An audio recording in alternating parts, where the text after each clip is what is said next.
मंडळी, आपल्या आयुष्यात कोण येणार आहे हे जन्मताच ठरलेलं असतं. येणाऱ्या प्रत्येक माणसाच्या येण्यामागे काहीतरी कारण असते. काही लोक आपल्या वाईट कामाची शिक्षा द्यायला येतात, तर काही लोक आपल्या चांगल्या कर्माची फळं द्यायला. म्हणूनच काही लोकांकडून आपल्याला खूप त्रास होतो, तर काही लोक आयुष्यात आल्यावर खूप आनंद मिळतो.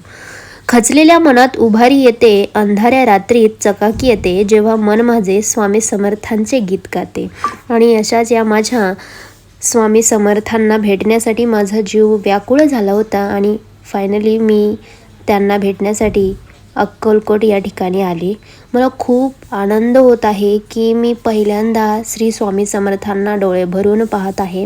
मित्रांनो, मी आलेली आहे अक्कलकोटला श्री स्वामी समर्थांचं दर्शन घेण्यासाठी. खूप दिवसापासूनची ही व्याकुळता फायनली आज पूर्ण होत आहे.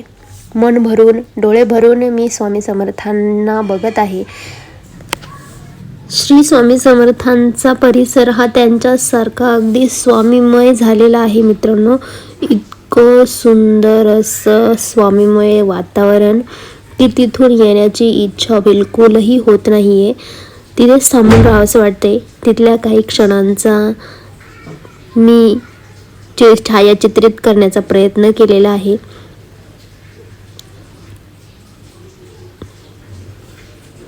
खूपच सुंदर. चला आता फायनली आपण मंदिरामध्ये जाऊया, कारण स्वामी समर्थांची आरती ही लगभग 8 वाजता चालू होते. त्याच दरम्यान आपण स्वामींचे दर्शन करण्यासाठी जाऊया.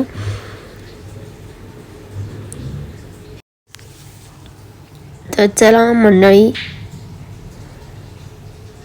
तुम्हीही चला माझ्यासोबत आणि आपल्या स्वामींना मन भरून बघा आणि पुन्हा एकदा बोला, श्री स्वामी समर्थ महाराज की जय.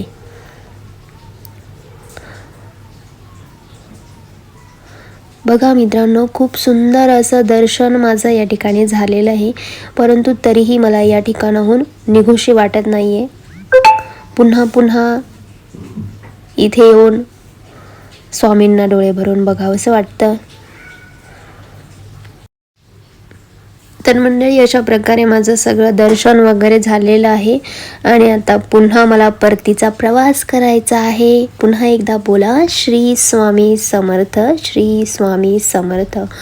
तर मंडळी, अशा प्रकारे आम्ही स्वामी समर्थांचं दर्शन घेऊन पुन्हा एकदा आमच्या परतीच्या प्रवासाला लागलो आहे. बाय बाय आणि सबस्क्राईब